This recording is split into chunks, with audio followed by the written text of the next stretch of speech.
Hello everyone. तो हम आगे कंटिन्यू करते हैं। तो हम आज पढ़ेंगे ऑब्जेक्टिव ऑफ ऑडिट। तो ऑब्जेक्टिव ऑफ ऑडिट में क्या है कि एज़ पर एस ए 200। तो ऐसे क्या होता है, स्टैंडर्ड्स ऑफ ऑडिटिंग। कुछ ऑडिटिंग के स्टैंडर्ड्स हैं, उसके हिसाब से ऑडिट होता है। तो ऐसे 200 क्या बोलता है, overall objective of independent auditor in conducting an audit of financial statements. मतलब फाइनेंशियल स्टेटमेंट्स का जब हम ऑडिट कर रहे हैं तो क्या ऑब्जेक्टिव्स होते हैं एक इंडिपेंडेंट ऑडिटर के, वो नीचे दिए हुए हैं। तो दो ऑब्जेक्टिव्स होते हैं। पहला तो एक रीज़नेबल अश्योरेंस लेना कि फाइनेंशियल स्टेटमेंट्स का मतलब they are free from material misstatement और not, whether due to fraud और एरर। तो इसमें हम पहले एक टर्म बाय टर्म हम समझते हैं। तो फ्रॉड क्या होता है, फ्रॉड होता है कि आप विलफुली कोई भी गलत काम कर रहे हो ऑर्गेनाइजेशन में। एरर क्या होता है कि गलती जानबूझ के नहीं, गलती से हो गया, तो वो एरर होता है। ठीक है। तो रीज़नेबल एश्योरेंस क्या होता है, रीज़नेबल एश्योरेंस दो तरह के एश्योरेंस होता है, हमने पहले भी पढ़ा कि एक होता है एब्सोल्यूट एश्योरेंस, मतलब 100% गारंटी है कि ये चीज़ सही है। रीज़नेबल होता है कि हाँ हमने अपनी तरफ से देख लिया लेकिन पूरी 100% गारंटी नहीं है।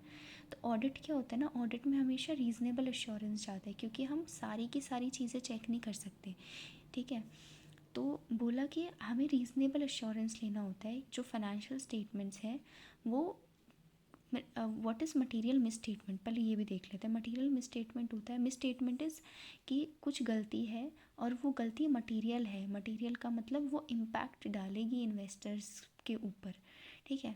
तो वो हमारा मटेरियल मिसस्टेटमेंट होता है। तो जो ऑडिटर होता है, ऑडिटर को क्या करना होता है, तो रीज़नेबल अश्योरेंस लेना होता है कि फाइनेंशियल स्टेटमेंट में कोई भी मिसस्टेटमेंट नहीं है जो कि मटेरियल हो।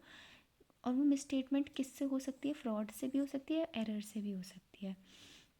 thereby enabling the auditor to express an opinion on whether the financial statement are prepared in all material respect in accordance with the applicable AFRF applicable financial reporting framework. ये क्या होता है, ये मतलब सेट किया हुआ है फ्रेमवर्क, उसके हिसाब से चीज़ें बनी है कि नहीं बनी है। तो फर्स्ट वाले का क्रक्स क्या निकलता है कि कोई भी फ्रॉड और एरर हुआ, फ्रॉड और एरर की वजह से आपके बुक्स में क्या हुआ, मटेरियल मिसस्टेटमेंट हुआ।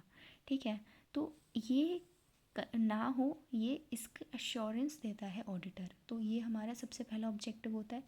दूसरा ऑब्जेक्टिव होता है कि फाइनेंशियल स्टेटमेंट है ना, उसको report on the financial statement और communicate as required by SS in accordance with auditors finding. तो ये दो ऑब्जेक्टिव्स होते हैं। ठीक है।